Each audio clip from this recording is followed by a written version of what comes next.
We're out at football practice with UNA great Bobby Wallace, the Lion legend. And Coach Wallace, it's great to have you out here. What's the feeling being back out here at football practice? Oh, it's outstanding. I'm loving it. Great to see how all the enthusiasm and the effort that's being given by the players and coaches too.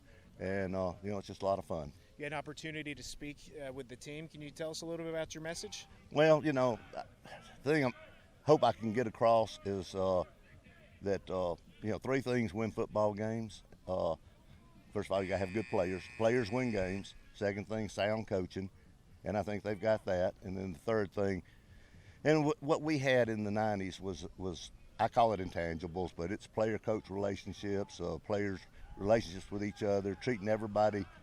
Everybody's important. Anybody out here working through this hot sun right now, they're doing it for a purpose, and that's to help UNA win. And so if your brother's helping you, trying to help you win, whether he's a starting quarterback or the last guy that's going to get on the field, he's out here working for you. And so treat everybody with respect and, like you'd want to be treated.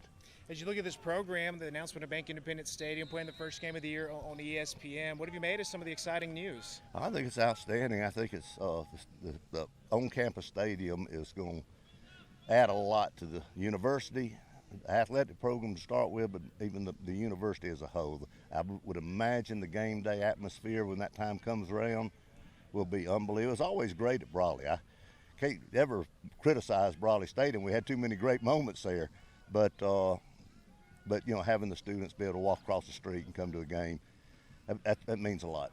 They're obviously practicing behind us right now, but as you've gotten to know Brent Dearman and his staff, what has stood out the most? Their enthusiasm, their energy. I think it's great. I know they're knowledgeable. I mean, they have to be in this position. But main thing is just their enthusiasm and their energy. And then you see the way, too, that they've embraced the tradition. The championship years given 44 to a player on defense, Philip Osai. What about the way they've embraced that tradition?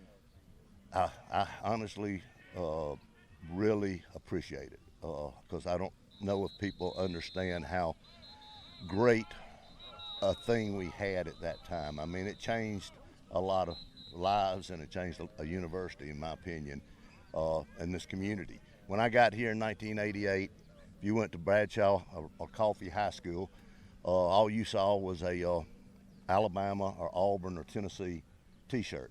You never saw UNA on anybody. And then after those championship years, you go back. My son was in high school, and you go back to the high school, and all the kids had on UNA. And so I meant a lot to the community, and that's the biggest thing I remember. Last thing for you, Coach Wallace. This won't be your last trip to Florence this year. The 1993 reunion coming up during a game this season in September. How excited are you to kind of get the old band back together? I can't wait. I hope we all wear name tags because probably won't recognize half of us, and I know they won't recognize me. But I'm looking so much forward to it. I talked with Tyrone Rush, a good example, on the phone about 2 weeks ago, and I mean he's lived in Los Angeles for a long time, and I hadn't seen him in so long, and he's like a son. So it's like family. It's like seeing family you hadn't seen in a long, long time. Coach Wallace, it's great to have you out here at practice. Thank you for the time, sir. All right, sure thing. Thanks, Ben.